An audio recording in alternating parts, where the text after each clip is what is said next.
Hello అండి. Welcome back to my channel. ఈరోజు ఈ వీడియోలో కరివేపాకు రైస్ ఎలా తయారు చేసుకోవాలో చూపిస్తున్నాను. చాలా సింపుల్‌గా, ఇన్‌స్టెంట్‌గా లంచ్ బాక్స్‌లోకి ఏదైనా తయారు చేయాలనుకున్నప్పుడు ఈ రెసిపీని మనం ఈజీగా చేసుకోవచ్చండి. సో, దీన్ని ఎలా తయారు చేసుకోవాలో చూసేద్దాం. ముందుగా స్టవ్ ఆన్ చేసి పాన్ పెట్టుకొని 2 టేబుల్ స్పూన్ల ఆయిల్ వేసుకోవాలి. అది వేడెక్కిన తర్వాత 2 టేబుల్ స్పూన్ల జీలకర్ర, 2 టేబుల్ స్పూన్ల ధనియాలు, 2 టేబుల్ స్పూన్ల శనగపప్పు వేసుకొని బాగా ఫ్రై చేసుకోవాలి. అలాగే 4, 5 ఎండుమిరపకాయలను వేసుకొని మంటని మీడియం ఫ్లేమ్లో పెట్టుకొని ఫ్రై చేసుకోవాలి. ఇప్పుడు ఒక మీడియం సైజ్ కరివేపాకు కట్టను తీసుకొని బాగా క్లీన్ చేసి తడారిన తర్వాత ఇందులో వేసుకొని ఫ్రై చేసుకోవాలి.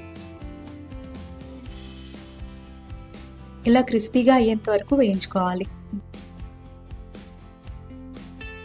ఇప్పుడు దీనిని ఒక బౌల్లోకి తీసుకొని పక్కన పెట్టేసి ఒక 10 నిమిషాలు చల్లారనివ్వాలి.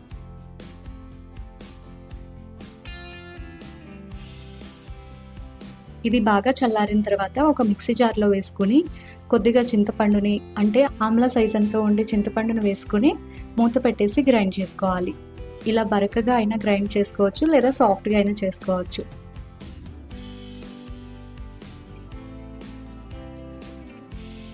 ఇప్పుడు మళ్ళీ స్టవ్ ఆన్ చేసుకొని అదే ప్యాన్లో 2 టేబుల్ స్పూన్ల ఆయిల్ వేసుకోవాలి. ఆయిల్ వేడెక్కిన తర్వాత 2 టేబుల్ స్పూన్ల పల్లీలు వేసుకొని క్రిస్పీగా అయ్యేంత వరకు ఫ్రై చేసుకోవాలి.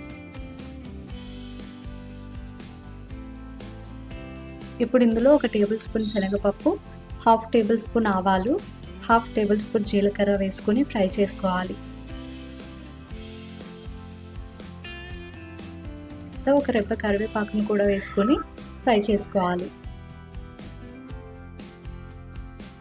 ఇప్పుడు ఇందులో ముందుగా ఉడికించి పెట్టుకున్న 1 కప్పు రైస్ని వేసుకోవాలి. అన్నం ఉడికేటప్పుడు 1 టేబుల్ స్పూన్ ఆయిల్ వేసుకుంటే అన్నం పొడిపొడిలాడుతూ ఉంటుంది. గ్రైండ్ చేసుకున్న కరివేపాకు పొడిని వేసుకొని రుచికి తగినంత సాల్ట్ వేసుకొని కలుపుకోవాలి.